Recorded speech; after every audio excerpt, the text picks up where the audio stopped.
ቅዱስ ጴጥሮስን ምን አለው? ትወደኛለህ አለ።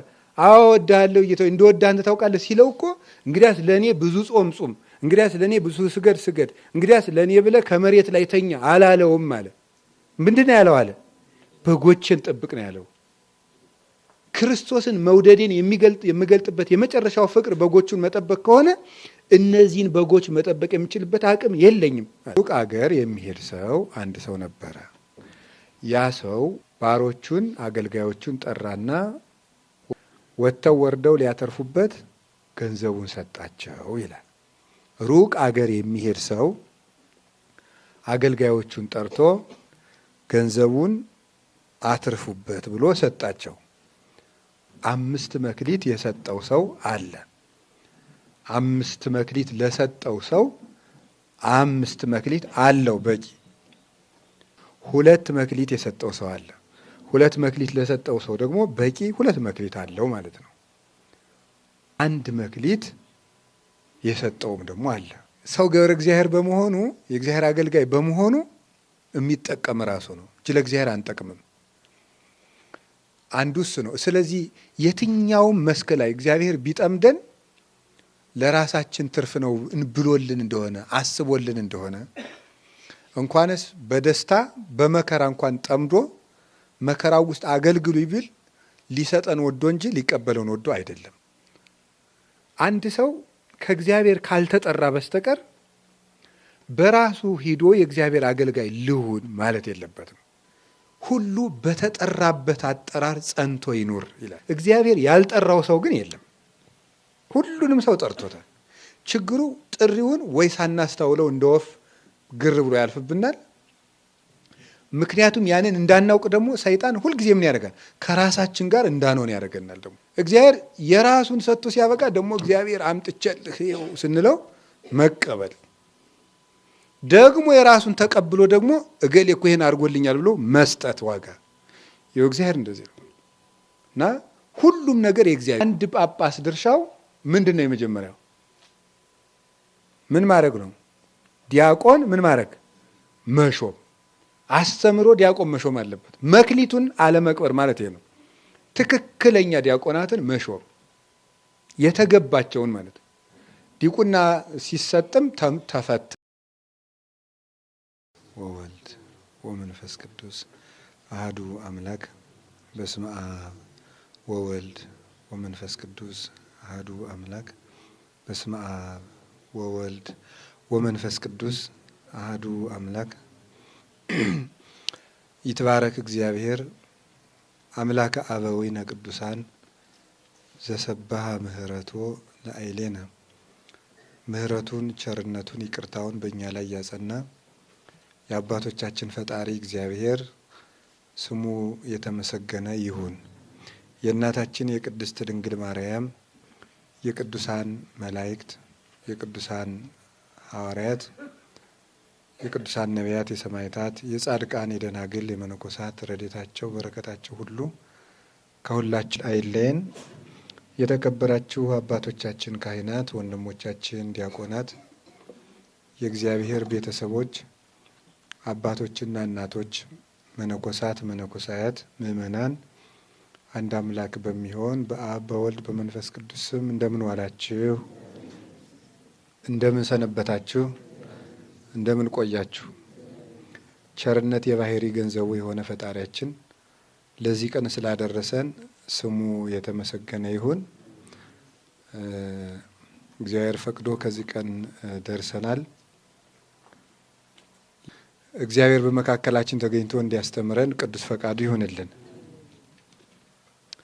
እንደ እግዚአብሔር ቅዱስ ፈቃድ ደግሞ ዛሬ የምንማማረው የማትረፍ ጉዞ ነው የምንማማረው። ሂዶ አተረፈበት የሚል ርዕስ ይዘን እንማማራለን። የማትረፍ ጉዞ የአብይ ጾም ጉዞ ነው እየተማማርን ያለ ነው። ከዘወረደ ጀምረን የአብይ ጾም ጉዞ ብለን ጀምረናል። ምክንያቱ ደግሞ የማንኛውም ነገር መዳረሻውን አውቀው ሲጀምሩት ለመፍጠንም ለመዘግየትም መንገዱን ለይቶ ለመጓዝም እንቅፋቱን ለይቶ ላለመውደቅም ለሁሉም ነገር ጉልበት ይሆናል። ያወቁት ነገር የት ደርሳለሁ ብለው የጀመሩት ነገር ያላወቁት ጉዞ ካላወቁት ገደል ይጥላልና ተዘጋጅቶ መኖር መልካም ስለሆነ አብይ ጾም የምንጾመው ምግብ አስጠልቶን የምግብ አድማ ይዘን በምግብ ላይ ተነሳስተን ወይም ደግሞ ምግብ ኃጢአት ስለሆነ ወይም 50 ቀን ለመራብ አቅደን አይደለም። የምንጾምበት ነገር ዓላማ አለው እና አሁን እየመጣን አብይ ጾም ጉዞ ነው፣ የት እንደርሳለን ነው ጥያቄያችን። በዘንድሮ አብይ ጾም እየተማማር ነው ያለውና በአብይ ጾም የት ለመድረስ ነው የምንጾመው ብለን ነው። ክርስትና እንዳጠቃላይ የጉዞ ሃይማኖት ነው ብለን ባለፈው ተነጋግረናል። ጉዞ ነው። እንዲያውም አባ ሰራጴዮን የሚባል ወይም ሰራቫሞን ይባላል የሚባል አባት አንድ ጊዜ በአንድ ቦታ ላይ ሲመላለስ ሁል ጊዜ ከአንድ ቦታ ላይ የማትንቀሳቀስ ተቀምጣ የምትውል አንዲት ሴት ያገኛል እና አንቺ እንዲያው ግን ሁልጊዜ እዚህ ተቀምጠሽ አይሻለሁ አትንቀሳቀሽም እንዲህ አላት። እሷም ምን አለችው? እኔ ተቀምጬ አላውቅም ሁልጊዜ እየሄድኩ ነው አለችው። ምን ማለት ይመስላችኋል?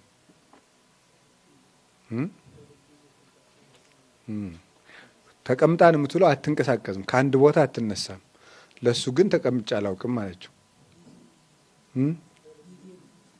ጊዜ ስለሄደ፣ አዎ ጊዜው ስለሄደ። እሺ በልቤ እየሄድኩ ነው። እሺ ጥሩ ነው። ክርስቲያን ናት እና መናኝ ናት። የተቀመጠችው ተመስጦ ውስጥ ነው እና ወደ ክርስቶስ እየሄድኩ ነው ብላ ነው። ልክ ነው፣ ስላልገለጥኩት ነው። ክርስቲያን ናት። ሁልጊዜ ቁጭ ብላ ከክርስቶስ ጋር ነው የምታስበው። ሌላ ምንም አታስብም። ዝናብም ቢዘንም ፀሐይም ቢወጣ አትንቀሳቀስም። እና አትንቀሳቀሽም ቢላት አይ እኔ እኮ ተቀምጬ አላውቅም እየሄድኩ ነው አለችው ይባላል። እና ክርስትና ወደ ክርስቶስ የሚደረዝ ጉዞ ነው። ያንን አውቀን ነው መጓዝ ያለብን እና ወደማያውቁት ሀገር መሄድ፣ በማያውቁት መኪና መሳፈር፣ ያለ ሰዓት መጓዝ፣ መንገድ ሳይለዩ መጓዝ፣ ከማን ጋር እንደሚሄዱ ሳያውቁ መጓዝ። እነዚህ ሁሉ ነገሮች ወይ መንገድ ላይ ያስቀራሉ፣ ወይ ገደል ይከታሉ፣ ወይ ጓዝ ያሰርቃሉ፣ ወይ ሕይወትን ለአደጋ አሳልፈው ይሰጣሉ። እና ሕይወታችን በሙሉ ጉዞ ነው። አሁን ደግሞ ዛሬ የምናተርፍበት ጉዞ ነው። አሁን የሚገርመው ደግሞ እያንዳንዱ ሳምንት ውስጥ ጉዞ ጉዞ የሚል ቃል አለው። የኦሆረ ዝኩ ዘሐምሰ መካለ የነሳ ነው የሚለው። 5 መክሊት የወሰደውም የተቀበለውም ሰው ሄደ ነው የሚለው። ስለዚህ ሂዶ ነው ያተረፈው እና ስለዚህ በጉዞ ነው የምንማማረው ማለት ነው። እንደዚህ ካልን እንግዲህ የዛሬው ርዕስ የትርፍ ጉዞ ነው ብለናል። እንግዲህ ክርስቲያንን ዛሬ ነጋዴ አድርገን እንውላለን ማለት ነው። ነጋዴ እንሆናለን። የምናተርፈው ምንድን ነው የሚለው እናያለን። ጌታ ይህንን ምሳሌ አስተምሯቸዋል። አንድ ሰው ነበረ፣ ወበከመ ብእሲ ዘይነግድ፣ ሩቅ አገር የሚሄድ ሰው አንድ ሰው ነበረ። ያ ሰው ወጸዋ አግብርቲሁ፣ ባሮቹን አገልጋዮቹን ጠራና ወውሃቦሙ ንዋዮ ይትገበሩ ቦቱ፣ ወጥተው ወርደው ሊያተርፉበት ገንዘቡን ሰጣቸው ይላል። ሩቅ አገር የሚሄድ ሰው አገልጋዮቹን ጠርቶ ገንዘቡን አትርፉበት ብሎ ሰጣቸው። ቦ ዘወሃቦ 5 መክሊተ፣ 5 መክሊት የሰጠው ሰው አለ። 5 መክሊት ለሰጠው ሰው 5 መክሊት አለው በቂ። ወቦ ዘወሃቦ ክልኤተ መክሊተ፣ 2 መክሊት የሰጠው ሰው አለ። 2 መክሊት ለሰጠው ሰው ደግሞ በቂ 2 መክሊት አለው ማለት ነው። ወቦ ዘወሃቦ አሐደ መክሊተ፣ 1 መክሊት የሰጠውም ደግሞ አለ። ወወሃቦሙ ለኩሎሙ በአምጣነ ይክሉ ነሲአ፣ ለሁሉም ለእያንዳንዳቸው እንደ መጠናቸው እንዳቅማቸው ገንዘቡን ሰጥቷቸው ሄደ። ወሆረ ዝኩ ዘሐምሰ መካለየ ነሳ 5 መክሊት የወሰደው ሰው ወስዶ ነገደበት። ወረበሃ ካልአነ 5 መካለየ ሌሎችን 5 መክሊቶችን አተረፈ። 2 መክሊት የወሰደውም እንደዚሁ 2 መክሊት አተረፈ። 1 መክሊት የወሰደው ደግሞ ምን አደረገ? ሄደና መሬቱን ቆፍሮ ጥልቅ አድርጎ ቆፍሮ ይሄንን ነገር ብነግድበት ሌባ ቢቀማኝ፣ ወንበዴ ቢዘርፈኝ፣ ሰዎች ቢወስዱብኝ ከጌታዬ ጋር እጣላለሁ ብሎ መሬቱን ቆፍሮ መክሊቱን ቀበረው። ከብዙ ወራት በኋላ ወምድረ ጉንዱ መዋይል ለነዚህ መጻ እግዚኦሙ ለሉ አግብርት ወሀዘ ይታሰቦሙ የነዚህ ሰዎች ጌታ ከብዙ ዘመን በኋላ መጣና ይተሳሰባቸው ጀመር። ሲተሳሰባቸው 5 መክሊት ያተረፈው ሰው መጣና 5 መክሊት ሰጠኝ አልነበረምን? አዎ ይሄው ሌላ 5 አትርፌያለሁ ብሎ አቀረበ። 2 መክሊት የወሰደውም 2 መክሊት ሰጠኝ አልነበረምን? አዎ ይሄው ሌላ 2 መክሊት አትርፌያለሁ አለ። ለሁለቱም ባሮች ጌታቸው የመለሰላቸው መልስ ተመሳሳይ ነበር። ምን የሚል ነው? አንተ በጎ ታማኝ አገልጋይ በጥቂቱ ታምነሃልና ወደ ጌታህ ደስታ ግባ አለው። በጥቂቱ ታምነሃልና ኦ ገብር ኄር፣ ገብር ኄር የሚለው ስም እዚህ ነው የወጣ። በጎ አገልጋይ ማለት ነው። ኦ ገብር ኄር ወገብር ምእመን ዘበውሁድ ምእመነ ኮንከ ዲበ ብዙኅ እሰይመከ። አንተ በጎ አገልጋይ በጥቂቱ ታምነሃልና በብዙ እሾመሃለሁ። ባ ውስተ ፍስሐሁ ለእግዚእከ ወደ ጌታህ ደስታ ግባ አለው። 5 የወሰደውም እንደዚሁ 2 የወሰደውም እንደዚሁ አደረገ። 1 የወሰደው ሰው መጥቶ ቀርቦ ምን አለ? እኔ ግን መክሊትህን ወስጄ ቀብሬዋለሁ አለ። ለምን ቀበርከው? አእምር ከመ በብሲ ድሩክ አንተ ጨካኝ ሰው እንደሆንክ አውቃለሁ። ታስተጋብ እማበ ኢዘረውከ ተአረር እማበ ኢዘራይከ ያልዘራኸውን የምታጭድ ያልበተንከውን የምትሰበስብ ጨካኝ ንጉሥ እንደሆንክ ስለማውቅ ወስጄ ጉድጓዱን ቆፍሬ ቀብሬዋለሁ አለው። ኦ ገብረ ሐካይ አንተ ክፉ ባሪያ ተአምረኒኑ ከመ ብእሲ ድሩክ አነ እኔ ጨካኝ ንጉሥ መሆኔን ታውቃለህ? ካወክ ታዲያ ለምንት እያግባይከ ወርቄ ውስተ ማዕዴ ለምንድን ነው ወርቄን ወደ ሳጥኑ ያልመለስክልኝ? ዋነ ማስተገበርክዎ እኔም ወጥተው ወርደው ለሚሰሩ ሰዎች ሰጥቼ ባሰራሁት ነበረ። የሚመልሰው አጣ። ለባሮቹ ለአገልጋዮቹ ማለት ነው ምን አላቸው? በሉ የዚህን ሰው 1 መክሊት ወስዳችሁ 10 መክሊት ላለው ሰው ጨምሩለት። እስመ ለዘቦ ይሁብዎ ላለው ይጨመረዋል፣ ወለዘሰ አልቦ እመኒቦ ይሃይድዎ የሌለውን ሰው ግን ያን ነው ያለችውን አንዲቱን ይወስዱበታል። ይህንን ባሪያ እጁን እግሩን አስራችሁ ደይዎ ውስተ ጸናፌ ጽልበት ሀባሎ ብካይ ውሃ ቀየስነን ጥርስ ስቅስቃትና ማፋጨት ልቅሶ ጽኑ ልቅሶ ካለበት ወደ ጽኑ ጨለማ እጁን እግሩን አስራችሁ ጣሉት አለው። አሰሩት ይላል። ስለ ቃሉ እግዚአብሔር ይመስገን። እኛን ከዚህ ክፉ ነገር ያድነን። እንግዲህ እንደዚህ ከሆነ ትርጉሙን ነው የምንናገር። ጌታ እንግዲህ በምሳሌ አስተምሯል። ቋሚ ነገር ነው።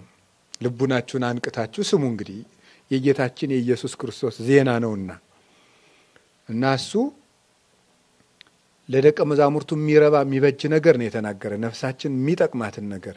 የዚህ ትርጉም የጌታችን የኢየሱስ ክርስቶስ መልእክት ነው። አምላካችን ክርስቶስ ለነፍሳችን የሚገባ የቋጠረልን ስንቅ ነው በኃይለ ቃል ውስጥ እናት ለልጇ በአኮፋዳም ሆነ በከረጢት ስንቅ ቋጥራ ለልጇ እንደምትሰጥ የነፍሳችን እናትና አባት ክርስቶስ ለነፍሳችን የሚረባትን ስንቅ በቃለ እግዚአብሔር ከረጢትነት በጥቅስ ከረጢትነት ምስጢሩን ጠቅልሎ ቋጥሮልናል። ያንን ፈልቅቀን መመገብ ደግሞ የእኛ ድርሻ ይሆናል። እንዲህ አይሆን እንደሆነ ነፍሳችን ረሃቧ ሲወገድላት ጉልበት ኃይል እየነሳች በአጋንንትና በፈቃዷ ላይ እየሰለጠነች ትሄዳለች። እሺ፣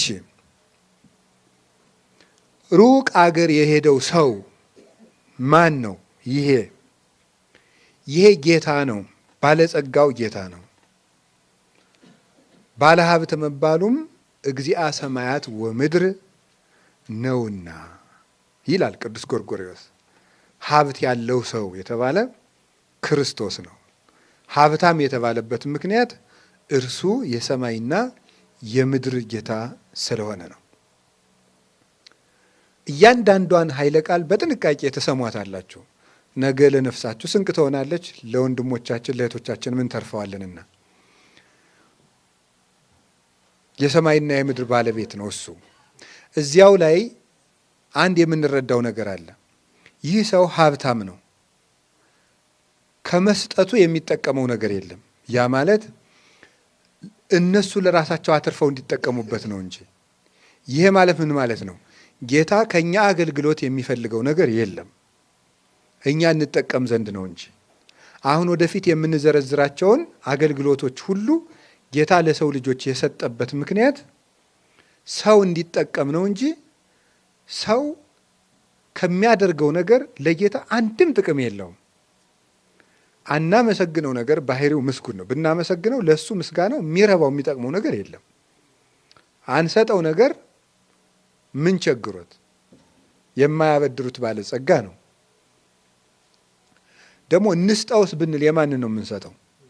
የራሱ ነው። ሁሉ ነገር የሰጠን እሱ ነው። ስለዚህ አንረዳው፣ አይቸግር፣ አናስተምረው። ጥበብ ራሱ ጥበብ ነው እና ለእኛ ብሎ እንዳደረገው እንድናውቅ ነው። በምናገለግለው አገልግሎት የእግዚአብሔር ባለውለታዎች አይደለንም። እንደ ጌታ ሆይ እንዲያረኩልህ እንዲሁ ብታስበኝ ምናለ ማለት የለብንም። የምናደርገው ሩጫ ሁሉ የራሳችን ነው። ለእግዚአብሔር አንድም ነገር የምናደርገው ውለታ የለም። አንዱ እሱ ነው የምንማረው። ሰው ገብረ እግዚአብሔር በመሆኑ ገብረ እግዚአብሔር ማለት የእግዚአብሔር አገልጋይ ማለት ነው እንጂ ገብረ እግዚአብሔር በክርስትና ስም እነ ገብረ እግዚአብሔርን እየጠራው አይደለም። ሰው ገብረ እግዚአብሔር በመሆኑ የእግዚአብሔር አገልጋይ በመሆኑ የሚጠቀም ራሱ ነው እንጂ ለእግዚአብሔር አንጠቅምም። አንዱ እሱ ነው። ስለዚህ የትኛውም መስክ ላይ እግዚአብሔር ቢጠምደን ለራሳችን ትርፍ ነው ብሎልን እንደሆነ አስቦልን እንደሆነ እንኳንስ በደስታ በመከራ እንኳን ጠምዶ መከራው ውስጥ አገልግሉ ይብል ሊሰጠን ወዶ እንጂ ሊቀበለውን ወዶ አይደለም። ወይም እሱ በእኛ ስቃይ የሚከብረው ክብር ኑሮ አይደለም። ሁለተኛ ምን ታያላችሁ እዚህ ውስጥ? ወፀዋ አግብርቲሁ ወሀቦሙ ንዋዮ ነው። የተሰጠነው ጸጋ ሁሉ ሁለት ነገር ታስተውላላችሁ እዚህ ላይ። መቷን እያጠራ ለመሄድ ነው። ባሮቹን ጠራቸው፣ ገንዘቡን ሰጣቸው። አሁን መጠራትና ገንዘቡን የሚል ነገር ታያላችሁ። አንድ ሰው ከእግዚአብሔር ካልተጠራ በስተቀር በራሱ ሂዶ የእግዚአብሔር አገልጋይ ልሁን ማለት የለበትም። እግዚአብሔር እንደፈቀደ ነው እንጂ በራሱ ፈቃድ መሆን የለበትም። ብዙ ሰዎች በቤተ ክርስቲያን ውስጥ አገልግሎት ይጀምራሉ። ግን እፀ ከንቱ የምትባል አረም አለች አይደለም? ታውቋታላችሁ። ያው ደቀ መዛሙርት ያውቋታል። ጉባኤ ቤት ላይ 10 ጊዜ ነው የምትባለው። እፀ ከንቱ ጠዋት ትበቅላለች፣ 3 ሰዓት ታብባለች፣ 6 ሰዓት ታፈራለች፣ 9 ሰዓት ትደርቃለች፣ 11 ሰዓት ኳኮርኳ ብላ ልም ብላ መጥፋት። የአንድ ቀን ናት ማለት ነው። እና እምቅድመ አስተርእዮቱ ህልፈቱ ይላሉ አባቶቻችን። የዚህ ዓለም ነገር ከመታየቱ መጥፋቱ ይቀድማል ይላል እና ብዙ ታይቶ የሚጠፋ አለ። አገልግሎት ጀምሮ የሚጠፋ ወይም የጀመረው ነገር የሚከሽፍበት ለምንድን ነው ስትሉኝ፣ እንደ እግዚአብሔር ጥሪ ሳይሆን እንደ ራሳቸው ፈቃድ አገልግሎቱን ስለሚያስኬዱት ነው። እንደ እግዚአብሔር ፈቃድ ሳይሆን እንደ ራሳችን ፈቃድ። በጣም አደገኛ ነገር ነው። በዓል እናከብራለን፣ ስንቱ ይዘረዘራል። በዓል እናከብራለን፣ ጉዞ እንጓዛለን፣ ገዳማት እንሳለማለን፣ ጉባኤ ይዘጋጃል፣ ታቦት ይወጣል። ይሄ ሁሉ እግዚአብሔር እንደሚወደው አድርገን ያደረግነው ራሳችን ደስ እንዲለን አድርገን ነው። መሰረታዊ ነገሩ እሱ ነው። ራሳችን እንደምንፈልገው የእኛን ስሜት ስንጨምርበት እግዚአብሔር ከዚያ በዓል ይወጣል።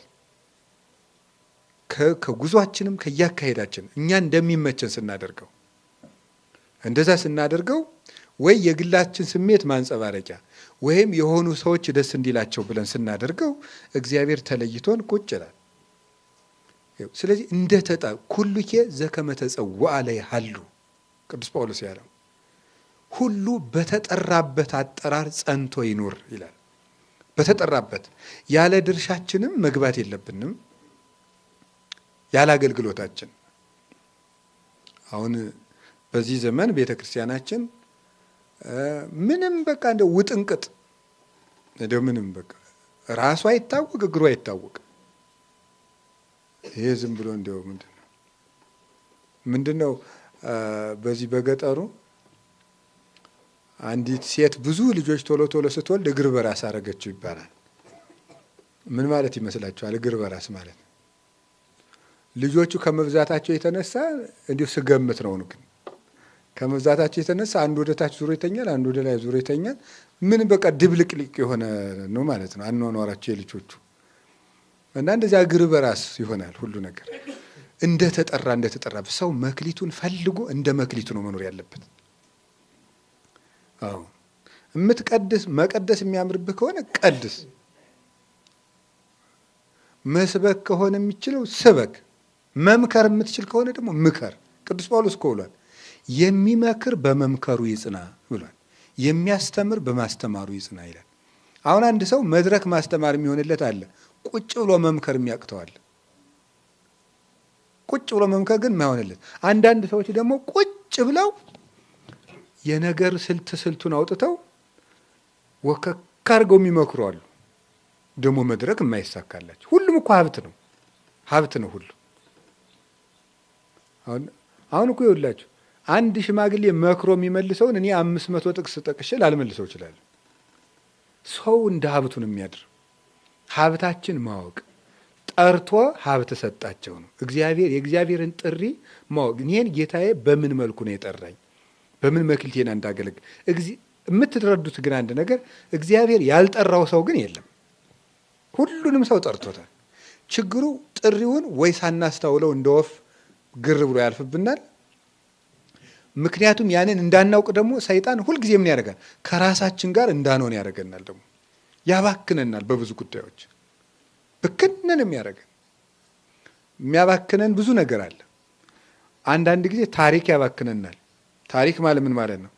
እስከ ዛሬ የኖርንበት ህይወታችን ጥልቅ እያለ እንደ ዝንብ እየገባ እንደ ወተት ዝንብ ስቅት ያደርገናል።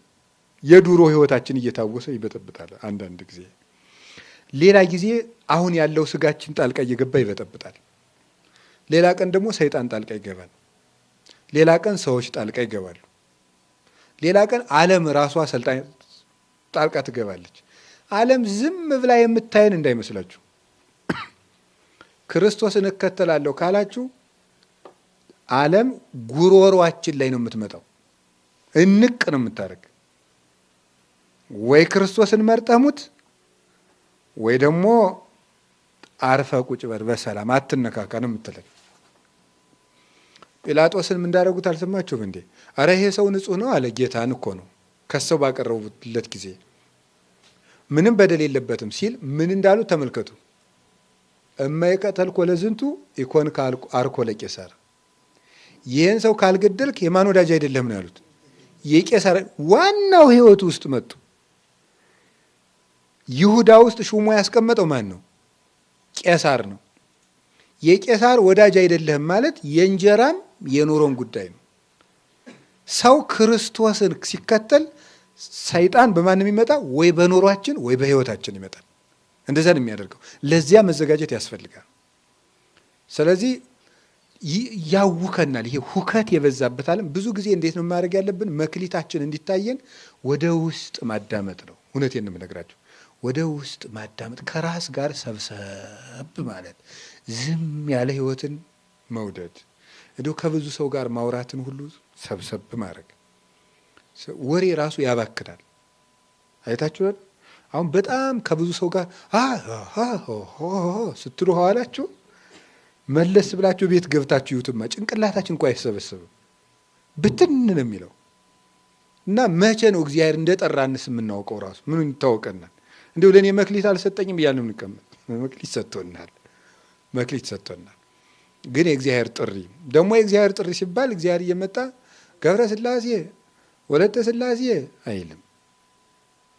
እግዚአብሔር እጃችን ላይ ባለው ነገር ነው የሚጠራን እንጂ ብድግ ብሎ እንደዚህ ብሎ በራእይ ጠርቶኝ፣ ብድግ ብሎ በህልሜ ጠርቶኝ፣ ተነስቶ ቅዱስ ሚካኤል አግኝቶኝ እንደዚህ ያለ ነገር አጉል ነው። አትነካኩ። እንዲህ ያለ ነገር ቅዱስ ሚካኤል ጠርቶኝ፣ ቅዱስ ገብርኤል ጠርቶኝ አይጠሩም አላልኩም። ግን እንዲህ ያለ ነገር አትልመዱ ነው። አሁን የሰው ልጅ እያደረገ ያለ ምኞቱን እያደረገ ነው። የተቸገረ ነው። ምኞቱ እቅድ ይመስለዋል። እንዲህ እኮ ችግር እኮ ነው። እቅዱ ተግባር ይመስለዋል። አይደለም። ቅዱስ ሚካኤል እንዲገለጽለት የፈለገ ሰው ቅዱስ ሚካኤል የታየው ታይቶኛል ብሎ ያስባል። አንድ ሰው ሚስት ሊያገባ ቢያስብ እንዳገባ ስላሰበ ያገባ ይሆናል? አይሆንም። አጭቶ ማግባት አለበት። አንድ ሰው ቤት መስራት ስለፈለገ ቤት የተሰራለት አይሆንም፣ መስራት ነው። እንደዚያ ነው። ስለተመኘን ብቻ ቅዱሳን ይገለጡልናል ማለት አይደለም። ከእግዚአብሔር ጋር መሆንን ቆይ እግዚአብሔር የሚገለጥልን ሳይገለጥልን መስራት የሚገባንን ምኑን ሰርተው ጨርሰ ነው። መጀመሪያ እኮ ሳይገለጥልን የምንሰራው ብዙ አለ። ሳይገለጥልን የምንሰራው በሕጉ ያስቀመጠው ተገልጦ የሰራውን ሳንሰራ እንደ ድግም ተገለጥ እንዴ እኮ ይገርማል። ተገልጦ ሰጥቶን ይል እንዴ ለመጨረሻ ጊዜ ነግሮናል እኮ ብሏል ቅዱስ ጳውሎስ። ለእኛ ግን በዘመን መጨረሻ እግዚአብሔር በልጁ ነግሮናል ብሏል። የመጨረሻውን መገለጥ አድርጓል። እሱም ከድንግል ማርያም ያደረገው መገለጥ ነው። እስከ ዛሬ በነቢይ በሐዋርያ በመላክ ሲነግረን ኖሯል። ቀድሞ በአበው ሲነግረን ኖሯል። አሁን በልጁ ነግሮናል። የመጨረሻ መገለጥ የመጨረሻ መልእክት ነው፣ የክርስቶስ መልእክት። ያንን እየተማሩ በሕጉ እየተመሩ መኖር ነው። ክርስቶስ አሁን አብሮን አለ። ስጋውን እንበላለን፣ ደሙን እንጠጣለን፣ ወንጌሉን እንማራለን፣ ሕጉን እንመራበታለን። ስለዚህ አብሮን አለ፣ ተለይቶን አይደለም ያለ። ደግሞ ምን ብሎናል? የማቴዎስ ወንጌል ምዕራፍ 28:19 ላይ እስከ ዓለም ፍጻሜ ከእናንተ ጋር ነኝ ብሎናል። ሐዋርያት እስከ ዓለም ፍጻሜ የሉም። ሐዋርያት በሾሟቸው ካህናት በምትገለገል ቤተ ክርስቲያን ክርስቶስ እስከ ዓለም ፍጻሜ አብሮን ነው ያለ፣ ብቻችን አይደለንም። ስለዚህ ክርስቶስን በህልማችን እንድናየው በራእያችን እንዲገለጥልን አያስፈልገንም። ለምን? አብሮን ስላለ። እኔ አብሮኝ ያለውን አባቴን በህልሜ ታየኝ እለዋለሁ? አብራኝ ያለችውን ወላጅ እናቴን እንደው እናቴን በህልሜ ባየኋት እላለሁ እንዴ? አብሮኝ አለ። አብረውኝ እያሉ ለምንድን ነው እንደዛ የምለው? ጌታ ምኗል? እስከ ዓለም ፍጻሜ አልለያችሁም። ዮሐንስ 6:51 ላይ ምን ሆናል? ስጋዬን የሚበላ ደሜን የሚጠጣ ሰው ካለ እኔ ከእርሱ ጋር እኖራለሁ ብሏል። እርሱም በእኔ ይኖራል ብሏል። አሁን ክርስቶስ ከእኛ ጋር ነው ያለ። ተለይቶን አያውቅም። ቤተ ክርስቲያንን ጥሏት አያውቅም። በስሙ ካመኑ ምእመናን ኃጥአንም የሆኑ ጻድቃን ርቆ አያውቅም። እሱ አባት ነውና። ልጅ በጎሰቆለ ቁጥር ጥላ የምትሄድ እናት አናውቅም። እኛ አጥባ የምትይዝ እናት ነው የምናውቀው። ሰው ባደፈ ቁጥር ጥሎ የሚሸሽ እግዚአብሔር የለንም። አንጽቶ ቀድሶ ልጅ የሚያደርግ አባት ነው ያለን። በግ ሲሰበር ጉድጓድ ወሩሮ የሚጥል እረኛ የለንም። በትከሻው ተሸክሞ ጠግኖ የሚይዝ ቸር እረኛ፣ ይልቁንም ለበጎቹ ራሱን አሳልፎ የሰጠ በጎ እረኛ ነው የምናውቀው። እሱ ነው ክርስቶስ እና ስለዚህ ሊተውን አይችልም እና ጠርቶናል። ግድ የላችሁም ተጠርተናል። ሁላችንም ነው የጠራ ነው። ግን መክሊቶቻችን እንዴት እንደምናገኛቸው እነግራቸዋለሁ። የመጀመሪያው ምንድን ነው? መረጋጋትና ከራስ ጋር መሆን። ራሳችንን እናዳምጠው። እውነቴን ነው። ቁጭ ብለን እናዳምጠው። እንዲያው ምን እንደሆን እንዲያው ምን ሆኛለሁ ብለን በደንብ ቁጭ ብለን ማሰብ አለብን። ቁጭ ብሎ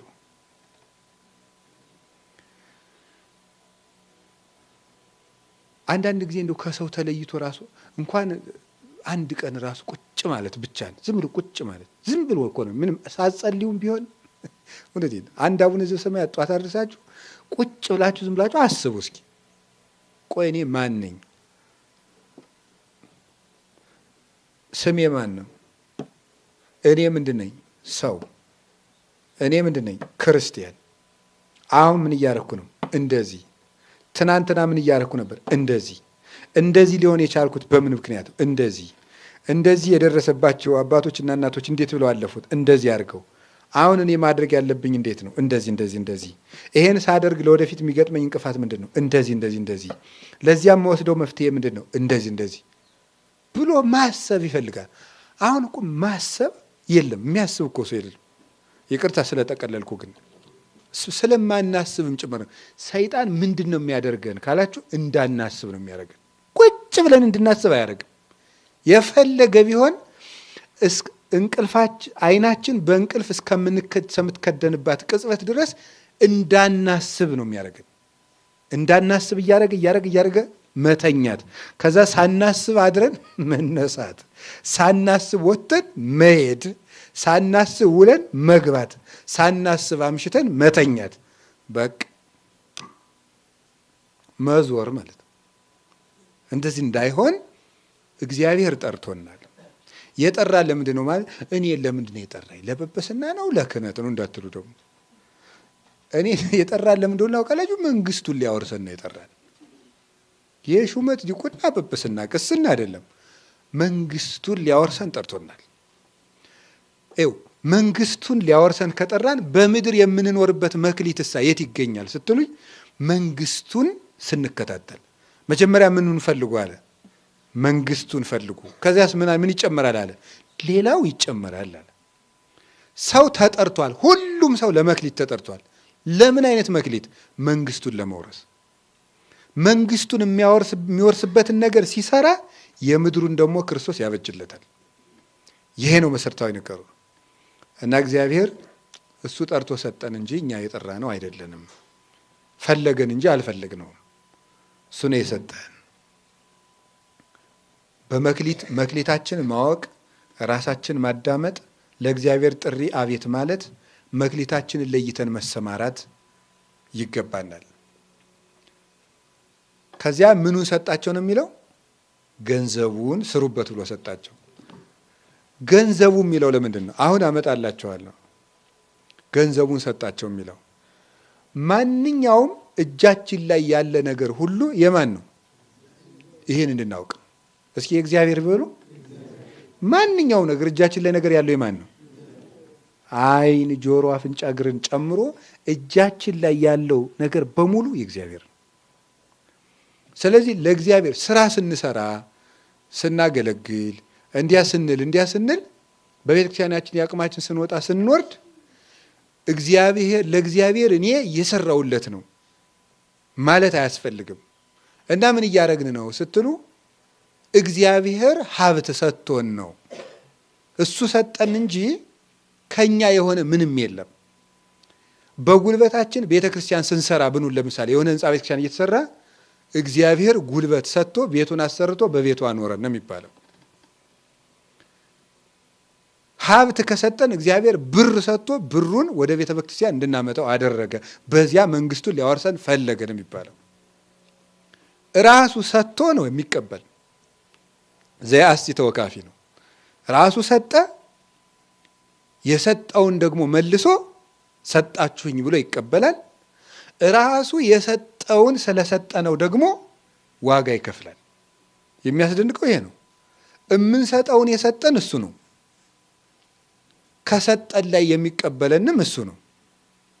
አሁን አንድ ሰው 500 ብር አበድራችሁት 100 ብር አምጥቶን ካበዚህ ሻይ ጠጣ ቢላችሁ ሰውዬ መጀመሪያ ዕዳህን ክፈል አትሉ እንላለን። እንደዛ ነው የምንለው። ኧረ ፊት ዕዳህን ክፈል እንደው እሱን ተውና እንደው ከሰው ጋር እንደው እንዲህ ውድድሩን ተው ብለን አሸማቀንም ቢሆን የምናሳርፈው። እግዚአብሔር የራሱን ሰጥቶ ሲያበቃ ደግሞ እግዚአብሔር አምጥቼልህ ይኸው ስንለው መቀበል፣ ደግሞ የራሱን ተቀብሎ ደግሞ እገሌ እኮ ይሄን አድርጎልኛል ብሎ መስጠት ዋጋ። ይኸው እግዚአብሔር እንደዚህ ነው እና ሁሉም ነገር የእግዚአብሔር ነው። አሁን ዛሬ በእኛ ቤተክርስቲያን ስለ ገንዘቡን ሰጣቸው ነው የሚለው። በሞት ይሄን ቃል አንድ ጊዜ በሉት። ጵጵስና የማን ገንዘብ ነው? የእግዚአብሔር ገንዘብ ነው። ዛሬ ግን የእግዚአብሔር ገንዘብ ነው። ቅስና የማን ገንዘብ ነው? የእግዚአብሔር ገንዘብ ነው። መምህርነት የማን ገንዘብ ነው? ዲቁና የማን ገንዘብ ነው? የእግዚአብሔር ገንዘብ ነው። ሰዎች ዛሬ የራሳቸው አስመስለውታል። ሀጎቱ ቤት የወረሰው ነው የሚመስለው በፍርድ ቤት። የእግዚአብሔር ገንዘብ ነው። ገንዘቡን ነው የሰጠህ ክርስቶስ። አንተ ያመጣኸው ነገር የለም። ክርስቶስ የገዛ ገንዘቡን ነው አትርፍልኝ ልጄ ብሎ የሰጠ። በገዛ ገንዘቡ ክርስቶስ ሊሰደብበት ይገባ። አሁን ምዕመናን በገዛ አባታቸው ገንዘብ እንደፈልጉ አይተዳደሩ፣ እንዲጸድቁ አይደረጉ። በቃ ሰው ሁሉ እንደ ገዛ ገንዘቡ ያዝበታል። መስቀሉን ያዝበታል፣ ቤተ ክርስቲያኑን ያዝበታል፣ መቅደሱን ያዝበታል። የእግዚአብሔር ገንዘብ እኮ ነው። እንዴ ነውር እኮ ነው። እንዴ ቅዱስ እንጦንስ ያለውን ሰምታችኋል አይደለም? ደጋግሜ ነው ይህን የምናገረው ይህን ታሪክ። አርዮሳውያን በጣም በግብፅ በሰለጠኑ ጊዜ ቅዱስ አትናቴዎስ ተሰዶ ሳለ ለቅዱስ እንጦንስ ደብዳቤ ጽፈው ላኩለት። አርዮሳውያን አወኩን አሉት። ቅዱስ እንጦንስ ገዳም ወጥቶ ያውቅ ማነው ከተማ ወጥቶ ያውቅ። አርዮሳውያን ለመከራከር የሃይማኖት ጉዳይ ስለሆነ እንጦንስን ያህል ባይታዊ ለማስተማር ወጣ። ወጥቶ ሲሄድ የእስክንድሪያ ምዕመናን በሙሉ ለመባረክ ሰፈሩበት። እንኳን የሚያምኑት የማያምኑት ሁሉ አረ ወግዱ አባታችን አታርክሞት ተውጫጫት አልለመደም ዘግቶ የኖረ ነው እንደዚህ ሲሉ አስተባባሪዎቹ ምን አለሱ? እንዲህ ተው፣ ይህ እኮ የክርስቶስ በጎች ድምፅ ነው። ይሄ ያጋንንትን ድምፅ እንኳን ስሰማ ኑር ያለው አላቸው።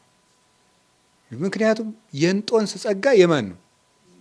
የማን ጸጋ ነው? የእግዚአብሔር ነው። እነዚያ በጎች የሚንጫጩ በአባታቸው በእግዚአብሔር ሀብት ላይ ነው የሚንጫጩት። በክርስቶስ ነው፣ በደሙ በሰጣቸው ሀብት ላይ ነው የሚንጫጩት። ያ ሀብት የክርስቶስ ነው እና እንደው የእግዚአብሔር ነው የምንለው መቼ ነው? ወዳጅና ጠላት ሲለይበት በክርስቶስ ገንዘብ፣ በክርስቶስ አስተዳደር ወዳጅ ጠላት ሲለይበት፣ ዘመድና ባይድ ሲመረጥበት ይዋላል እና እንግዲህ ንብረቱ ግን የእግዚአብሔር ነው። አምጽኡ ለእግዚአብሔር ውሉደ አማልክት። እናንተ የእግዚአብሔርን ክብር የምትቀሙ ሰዎች የእግዚአብሔርን ክብር መልሳችሁ አምጡ ብሏል ቅዱስ ዳዊት። አላችሁ ዘመዶች? እግዚአብሔር ከሁላችን ጋር ይሁን። ስለዚህ እግዚአብሔር ምኑን ሰጠን? ተናገሩ እንጂ ገንዘቡ ነው። ስለዚህ ሰጥቶናል። ሌላው እግዚአብሔር ሀብት ያልሰጠው ሰው የለም ነው። እስኪ በሉ ምን ያልሰጠው የለም? ሀብት ያልሰጠው ሰው በምድር ላይ የለም፣ ጨርሶ የለም። ማንም ሰው ሀብቱን ቅድም እንዳልኳችሁ ግን ላያውቅ ይችላል። ባሮቹ የሚባሉት እነማን ናቸው ይላል? መላው ህዝበ ክርስቲያን ናቸው። ባሮቹን ጠርቶ ሰጣቸው የሚባለው መላው ናቸው። ስለዚህ ገንዘቡን ሰጣቸው የተባለው ጸጋ የሌለው ክርስቲያን የለም። ዱርዬ በሉት፣ የሚያውደለድል በሉት፣ ዘፋኝ በሉት፣ ጨፋሪ በሉት፣ መክሊቱ ተዳፍና ሊሆን ይችላል እንጂ ጸጋ የሌለው ሰው የለም። ክርስቶስ ለሁሉም ሰጥቷል። ከዚያ በኋላ ወዴት አደ? ወደ ሩቅ አገር ሄደ። ያ ሩቅ አገር የት መሰላችሁ? ወደ ሰማይ ማረጉ እርገቱ ነው ሩቅ አገር የተባለ። ከብዙ ዘመን በኋላ የሚለው ደግሞ ሰው እስኪያፈራ ክርስቶስ የሚታገስ መሆኑን ያጠይቃል። ከብዙ ዘመን በኋላ የእነዚህ ባሮች ጌታ ሊተሳሰባቸው መጣ ይላል። ይህ ማለት ጌታችን ኢየሱስ ክርስቶስ እስከምናፈራ ዘመን ይሰጠናል፣ ይታገሰናል። አምና ባናፈራ ዘንድሮ፣ ዘንድሮ ባናፈራ ከርሞ ዘመን ያፈራል። እነዚያን ቀኖች ግን የሚጨምራቸው ግን እንድንሻሻል ነው እንጂ እንድንጠፋ አይደለም። ሳይሰጥም አይወቅስም።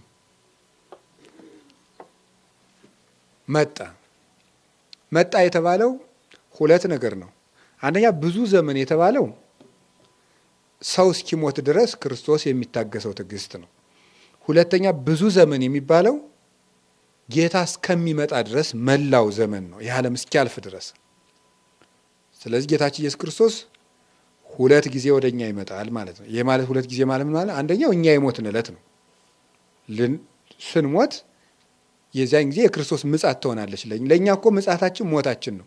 ከዚህ በኋላ ጌታ 5000 ዓመት ቢቆይ እኛ ምን ያደርጋል?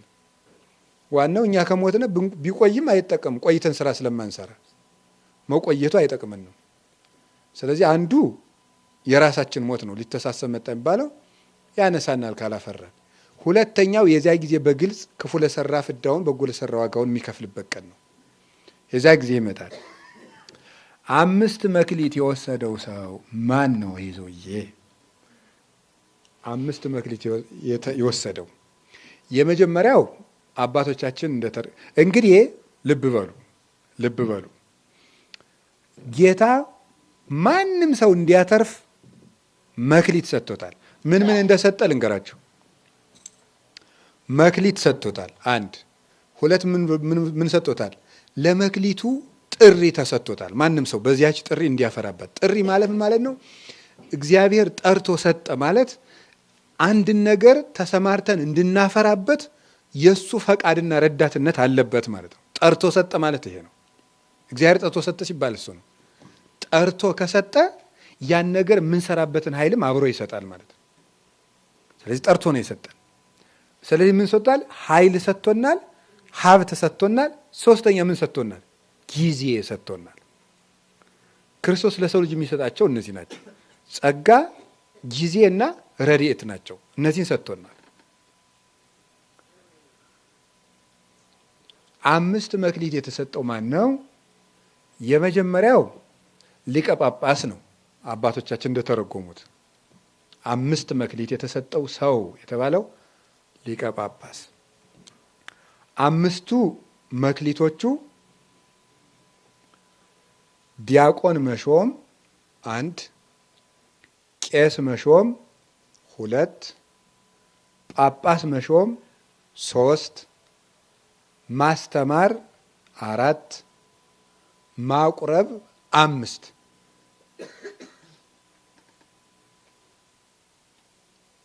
ይሄ አለው።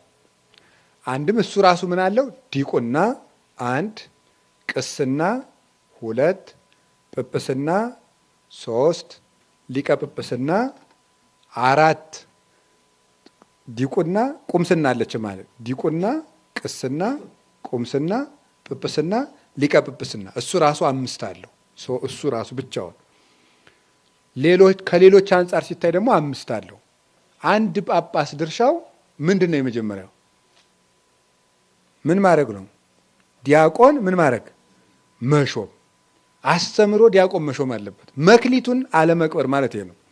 ትክክለኛ ዲያቆናትን መሾም የተገባቸውን ማለት ነው። ዲቁና ሲሰጥም ተፈትነው ለየትኛው ደብር እንደሚያገለግሉ ታውቆ፣ አድራሻ የሌለው ዲያቆን መፈልፈል የሚረባው ነገር የለውም። የት ደብር ነው የሚያገለግለው? ለደብሩ ታውቆ የሚሰጠውም ያው በዚህ መልኩ ነው። በእርግጥ ከደብሩ ተሄዶ ለገሌ ልጅ ዲቁና ልሰጠው ነው፣ ሕይወቱን ታውቁታላችሁ ወይ መስክሩለት ተብሎ ምዕመናን መስክረውለት በአደባባይ ነው የሚሰጠው። ሁለተኛ የተማረ የተፈተነ የተመሰከረለት ቅስና መስጠት የጳጳስ መክሊቱ ነው። ጌታችን ኢየሱስ ክርስቶስ ለሐዋርያት አስተምሮ ሲጨርስ ነው ቅስና የሰጣቸው። መቼ ነው የሰጣቸው? የትንሣኤ ዕለት ነው የሰጣቸው ቅስና። መንፈስ ቅዱስን ተቀበሉ። ይቅር ላላችሁት ኃጢአቱን ይቅርለታለሁ፣ ይቅር ላላላችሁት ኃጢአቱን ይቅር አልለትም ብሎ እፍ ባለባቸው ጊዜ ቅስና ሰጥቷቸዋል። ምን አድርጎ ነው የሰጣቸው?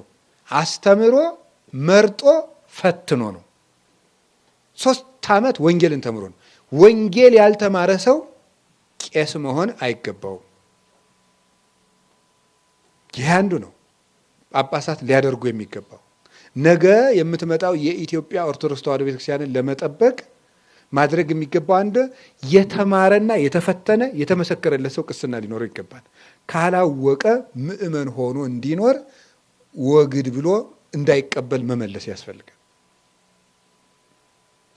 ወይ ይማር ወይ ይተው።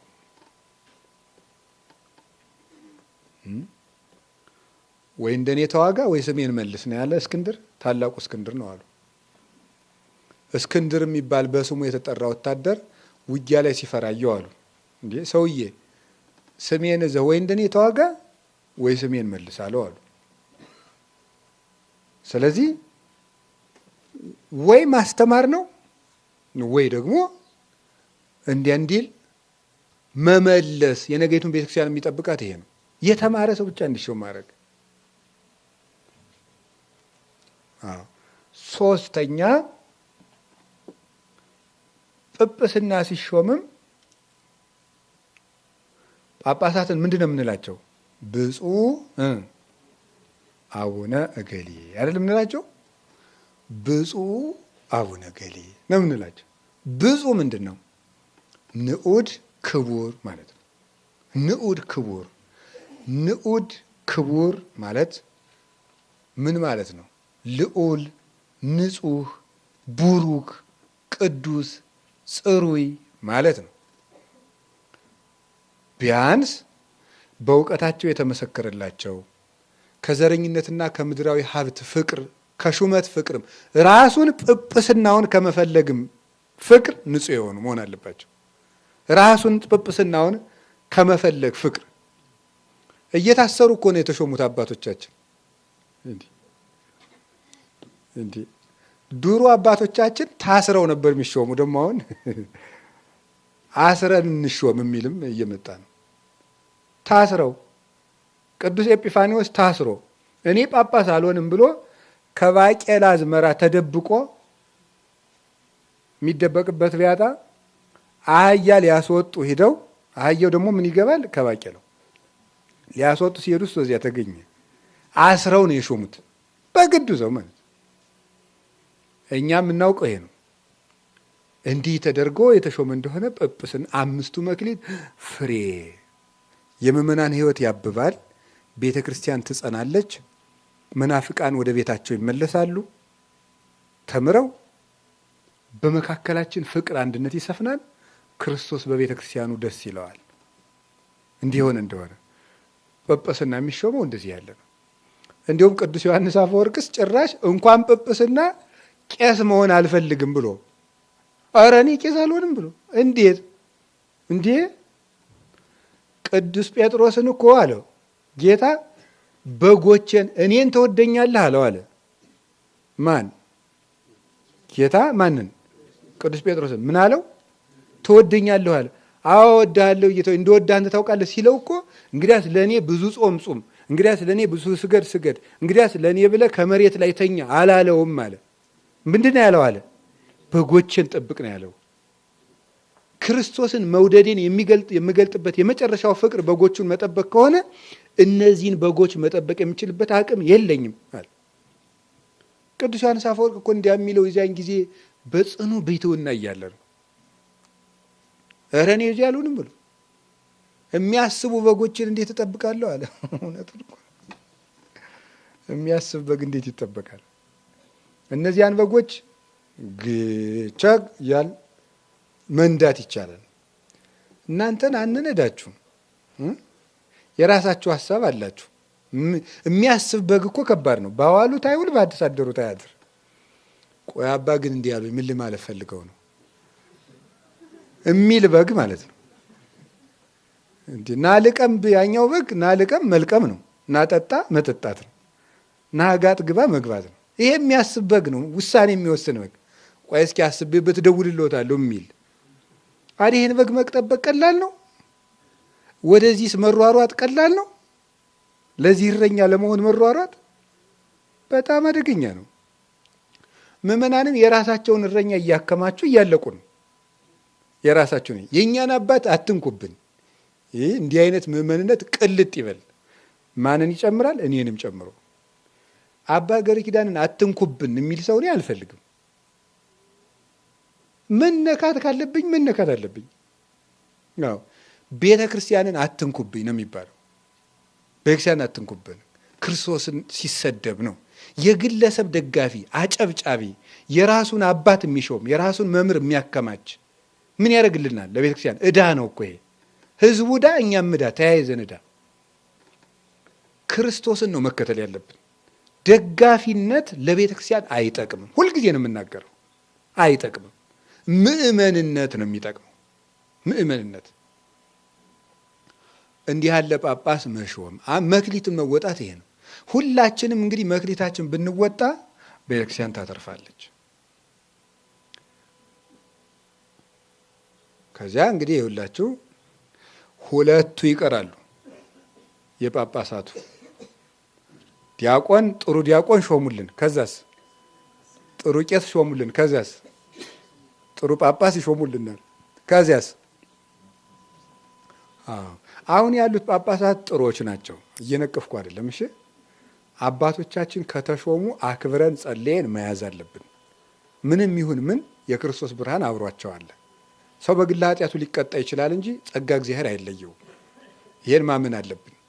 እንዲሁ ዝም ብሎ እግዚአብሔር ትቶናል፣ እንዲሁ የዚህ ወንበዴ ተሰብስቦ እዚህ ቤተ ክህነት እያሉ ማውራት ጥጋብ ይባላል። በእውነቱ ኢትዮጵያን የተዋት እግዚአብሔር በዚህ ተቀይሞ ነው። እኔ እኮ እንዲሁ የእግዚአብሔር ታናሽ ወንድም እኮ ነው የሚመስል ብዙ ሰው እኮ እንዲሁ መቼ ነግሯችሁ ነው እንደዚህ ብሎ ኢትዮጵያን የተውቋት በቤተ ክህነቱ ተቀይሜ ነው ብሏችኋል? እኔ እንዲሁ እኮ እንዲሁ ሰው ትዕቢቱ እኮ የዕለት ውዳሴ ማርያም የማይደግመው ሰውዬ እኮ እንደሚል ቁጭ ብሎ ቢራ እየጠጣ ነው እንደሚለው ቁጭ ብሎ ይሄ አውደልድል ተሰብስቦ በጣም በጣም በጣም በጣም ሲል ነው የሚውለው እዚያው ቁጭ ብሎ እንዲሁ እኮ መጀመሪያ አንተ እንዲሁ ያንን የምጠጣውን ትተህ ውዳሴ ማርያም በደገምክ እንዲሁ እኮ አይገርም። እንዲሁ አዝመራን እንዲሁ በውጭ ሆኖ ማድነቅስ መተቸትስ ይቻላል? ገብቶ አርሞ ኮትኩቶ ብርድ ተመቶ ነው እንዲህ ዝም ብሎ መፈትፈት። እና ምን ይቀራል እንግዲህ ጳጳሳት ሊያደርጉልን የሚገባው ማስተማር። ምን ይጠበቃል?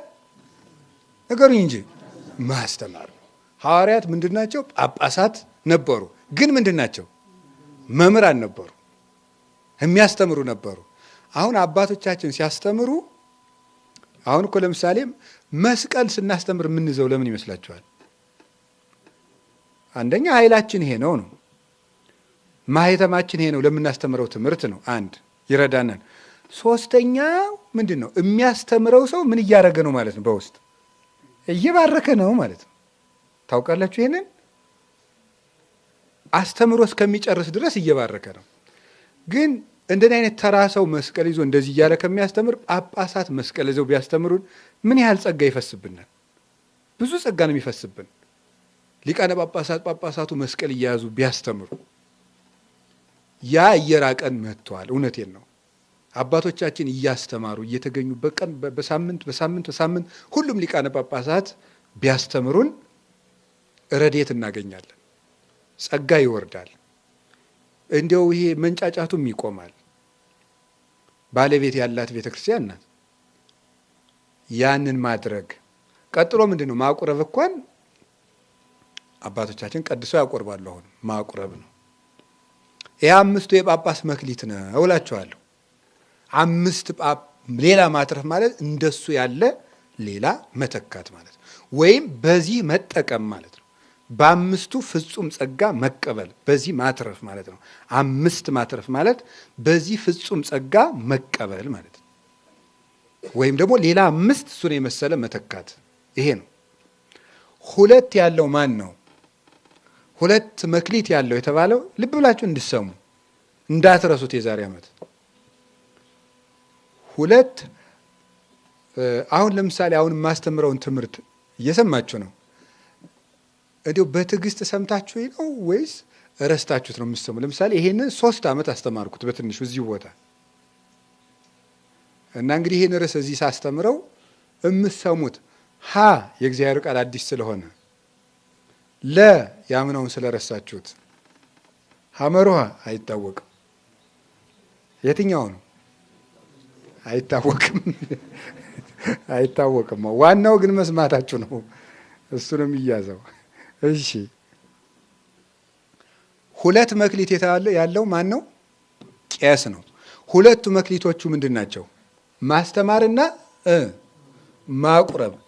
ቄስ ይሄን ይዞ ካልመጣ ከንስሐ አባት ቤት መሄድ የለበትም። ይሄን ዓላማ ነው ይዞ መምጣት የለበት። በቀር አስካለ ማርያም ወለተ ሥላሴ እያለ ሰው ቤት መሄድ ንግድ ይባላል። 2ቱን ዓላማ ይዞ ነው መሄድ ያለበት። 2ቱ ምንድና ምንድን ናቸው? ማስተማርና ምንድን ነው? ማቁረብ ነው። ሂዶ ማስተማር አለ። እንደ ሄደ ግድግዳውን መቃኘት፣ ቤታቸውን መቃኘት፣ ማየት፣ ከግድግዳው ላይ የተሰቀለውን ይችን ምንድን ነው የሰቀላችኋት? ምክንያቱም የክርስቲያን ቤቱም እሱም ማን ነው የሚያመልከው? እግዚአብሔር ነው። ይሄ እንደዚህ አድርጉ። ትንሹ ልጃችሁ የት ሄደ? ስንተኛ ክፍል ሆኗል? ስጋው ደግሞ ይቀበላል። ትንሽቱ ልጅ የት ሄደች? ትልቁ እሳ የት ሄደ? አገባ፣ ተዳረ። ማግባት ያለባቸው በጊዜ እንዲያገቡ፣ ሕፃናቱ ተኮትኩተው እንዲያድጉ፣ ከትምህርት የወደቁት ለምን እንደወደቁ፣ የተጨናነቁትን ጭንቀታቸውን በማድመጥ በቀር ቁጭ ብሎ የኢትዮጵያ ምዕመናንም ደጎች ናቸው። ድግስ ያቀራረቡና ብሎ አባዬ ብሎ ቴሌቪዥን ትከፍትለታለች። ያንን ብሎ እንዴ ነውር ነው። እውነቴን ነው። ከንስሐ አባት ጋር ረጅም ሌላ ወሬ ማውራት ነውር ነው። እንደው አንዳንዱ እንደውም ፖለቲካ ሁላ ማውራት ጭራሽ ማውራት ያለበት 2ቱን መክሊት ነው ማውራት ያለበት። ምንና ምን? ማስተማርና ማቁረብ። ለባልየው የባልነትን ወግ ማስተማር፣ እንዲህ ያርግላል። ለሚስቲቱ የሚስትነትን ወግ ማስተማር፣ ገንዘብ ከቸገራቸው የገንዘብ አያያዝ ጥበብ ማስተማር አለብን። ለሁሉ ነገራቸው ረጅም ሰዓት አለመቀመጥ። እንዲሁም ብዙ ጊዜ ቄስ ምዕመናን ቤት በጾም ቀን ብሄር ጥሩ ነው። ምክንያቱም ምዕመናንም አብልተው ስለሚያሙ ማለት ነው። አሜተኛ እኮ ነው። የኢትዮጵያ ሕዝብ ቀላል መስሏቸዋል። ገልግሎ ያበላና ዘወር ብሎ ዛሬ ማማት ነው። አቤት ወረዱበት እኒህ ሰውዬ ነው የሚል። ዘወር ብሎ ያማል ይላል። ደግሞ ሳይበሉ ሲቀሩም ያማል። ምን ይላል? በቀረኛ ቤትም አይዘክሩልን ሀብታሞች እነገሌል ሄዱ ነው እንጂ ነው የሚል። ደግሞ በጣም በጣም በጣም እኮ ፈሪሳዊ የሆነ ሕዝብ እንኳን አይደለም። ብቻ እንደዚህ አይነት ነገር ነው። እንደዚህ አይነት ነገር ነው። እውነቴን ነው። ስለዚህ ጠንቀቅ ብሎ ማስተማሩን አስተምሮ ሲመጣ ምዕመናንም ከእኛ ቤት ይብሉ ብሎ ከመገልገል ከቤት የሚያስፈልጋቸውን ማሟላት። እንጀራ እኛ ቤት ይብሉ ጠጡ ከማለት ቤት ይሄን በዚች ይሄን አድርጉ፣ ጤፍ ገዝቶ መውሰድ፣ ባልማዋያ መስጠት ምን ነውር አለው? እሱ የህይወታችን ፍሬ ከሰጠን እኛ ደግሞ የእሱን ይሄንን ነገር በልተነው ማት ባበልተነው ቀን አሰር የሚሆን ነገር ብንሰጠው ምን አለ? ያንን ብናደርግ ቤተ ክርስቲያናችን መጠበቅ ይቻላል። አላችሁ ዘመዶች? ያስተምራል። ከዚያ ደግሞ ምን ያደርጋል? ትቆርባላችሁ ወይ? አስተማረ። አንድ ሐኪም የታመምከው በዚህ ምክንያት ነው ብሎ ከነገረ በኋላ ቀጥሎ ምን ያዛል? መድኃኒት። ይሄም ደግሞ የሰውየውን የኃጢአት በሽታ ይሰማና ምን ማዘዝ አለበት? መድኃኒቱ ምንድን ነው? ቅዱስ ቁርባን ነው። እንዲቆርቡ ማድረግ አለበት። ይሄ የቄስ መክሊት ነው ማለት። ስለዚህ ንስሐ አባቶቻችሁ ሲመጡ በቤታችሁ ምንድን ማድረግ ያለበት? ያስተምሩን። በቃ ያስተምሩን። ሌላ ነገር የለም። ከመጡ መጀመሪያ እጅ አስታጥቦ እንጀራ አይቀረብም። ስርዓት አይደለም። እውነቴን ነው። ንስሐ አባት ቤት ሲገባ መጀመሪያ ዝም ብሎ ትንሽ ደቂቃ ማየት። ወግ የሚጀምሩ ከሆነ መጽሐፍ ቅዱስ ከማጀት አምጥቶ መስጥ። ይችን ትንሽ ምከሩን ማለት እንደዚያ ነው የሚባለው። ይሄን ያደረግን እንደሆነ ቤተክርስቲያን ትጸናለች፣ ትበረታለች። የዲያቆን ተልእኮ ተናገርኩት። አንድ መክሊት ያለው ማን ነው? ዲያቆን ነው። መክሊቱ ምንድን ነው? ተልእኮ ነው። መላላክ ነው የዲያቆን ተልእኮ።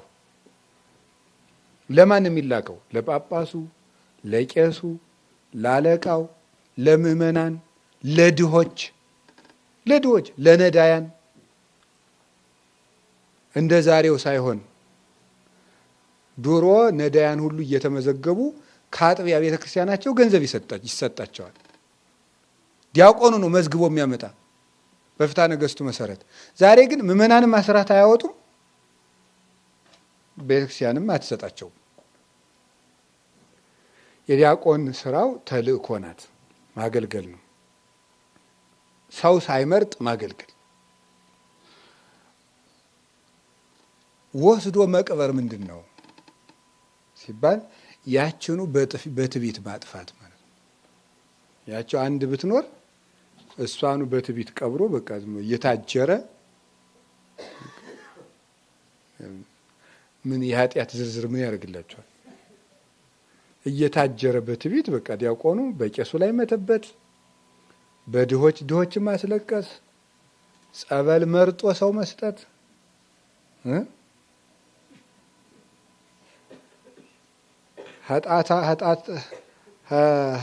ኃጢአታቸው 3ቱ ላይ ቀለበት ላላቸው ወይዘሮ 3 ሃይላንድ ጸበል መስጠት። ይህች እንኳን ሀብታም ሳትሆን አትቀርም ነው ነገሩ። ምስኪኒቱን ደግሞ የለም ተረጋጅ ማለት በጣም ችግር ነው። ይሄ ሁሉ ማለት ነው አላችሁ። እንዲያውም ከመኪና ሲወርዱ ለታዩት መኪናቸው ላይ ወስዶ ጸበል ማቀበል እየሮጡ አይውረዱ ሜቴ እንደማለት። ይሄ በደል ነው። ቢኖር ማለት ነው የሚያደርጉ የሉም። እኔም አላየውም። ሳስበው ግን ሰው መቼ ሲያደርግ ይሆናል ነው የማያደርገው ነገር የለም።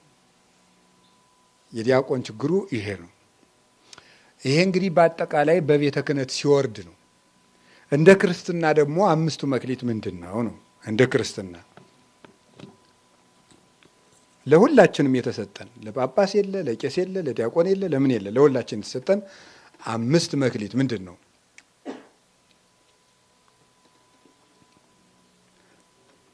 የመጀመሪያው 5ቱ ህዋሳት ናቸው።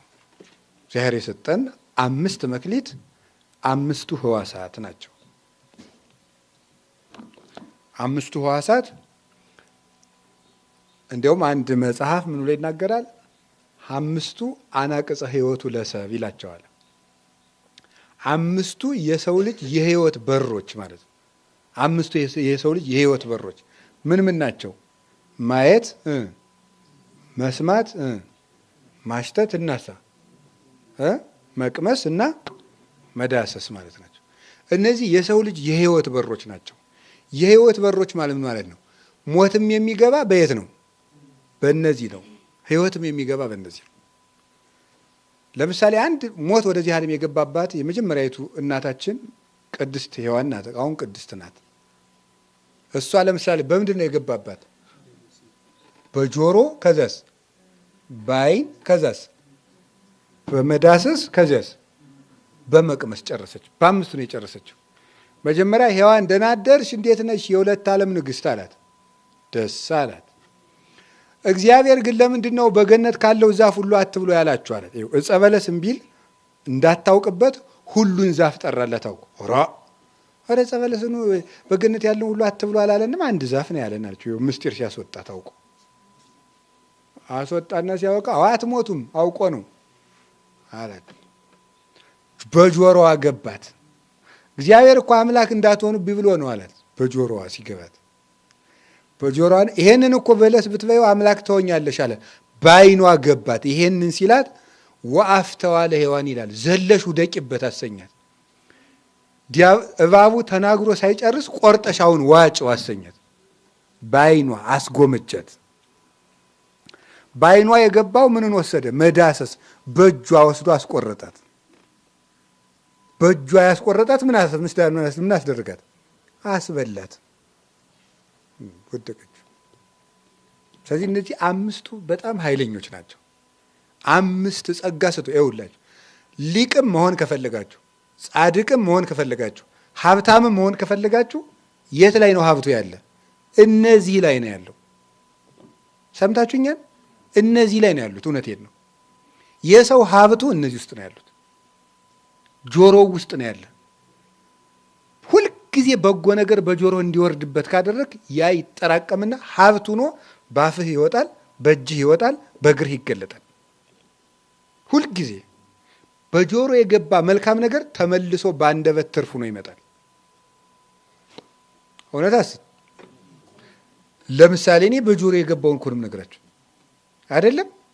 ከአባቶች በጆሮ የገባውን በአንደበቴ እያነገርኳችሁ ነው።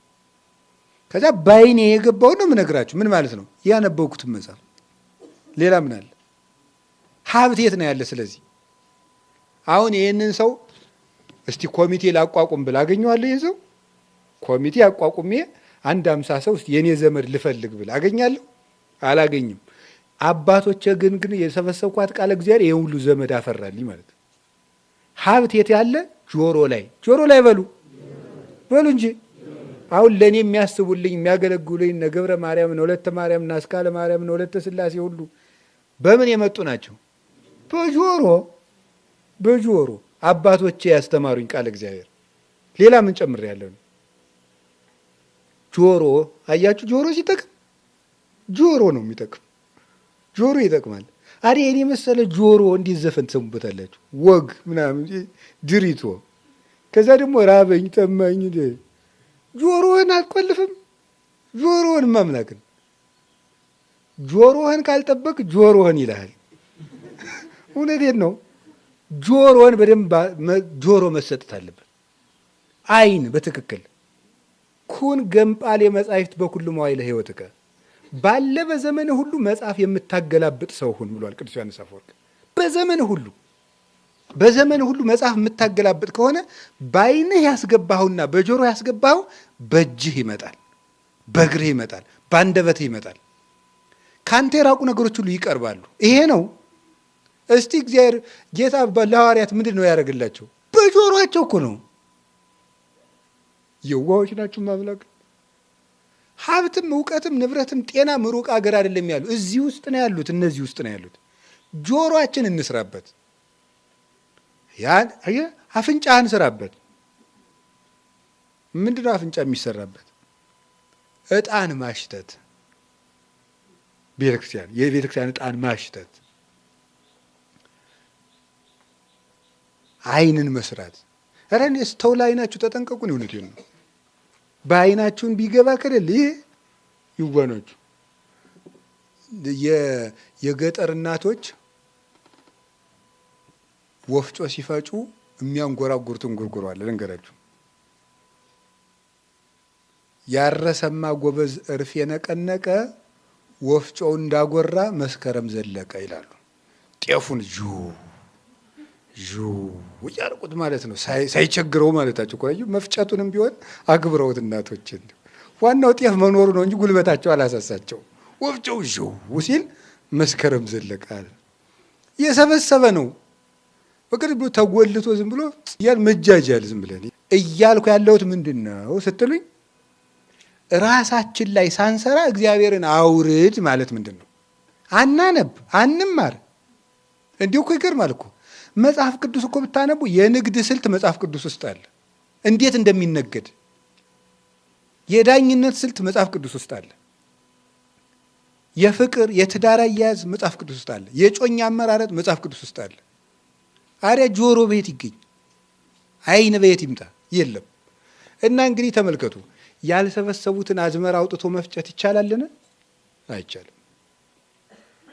ያልሰበሰቡትን ቃለ እግዚአብሔር ያልተመከሩትን ምክርስ ሀብት አድርጎ መጠቀም ይቻላል? አይቻልም። ያልተማሩትን ቃለ እግዚአብሔር መጥቀስ ያላሳደጉትን ውሻ ጆሮን መጨበጥ ነው ይላሉ አባቶቻችን። ይናከሳል መልሷ፣ እሺ አይልም።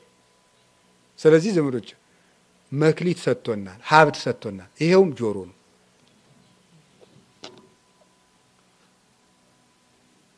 አላችሁ መቅመስ። ምንድን ነው የምንቀምስበት? ቅዱስ ሥጋውን ክቡር ደሙን። በጎ መናገር፣ ሰው ማጽናናት፣ አይዞህ ማለት ሰውን ማለት ነው። ሰው ያጽናና ሰው እግዚአብሔርም ለእሱ አጽናኝ ይሰጠዋል።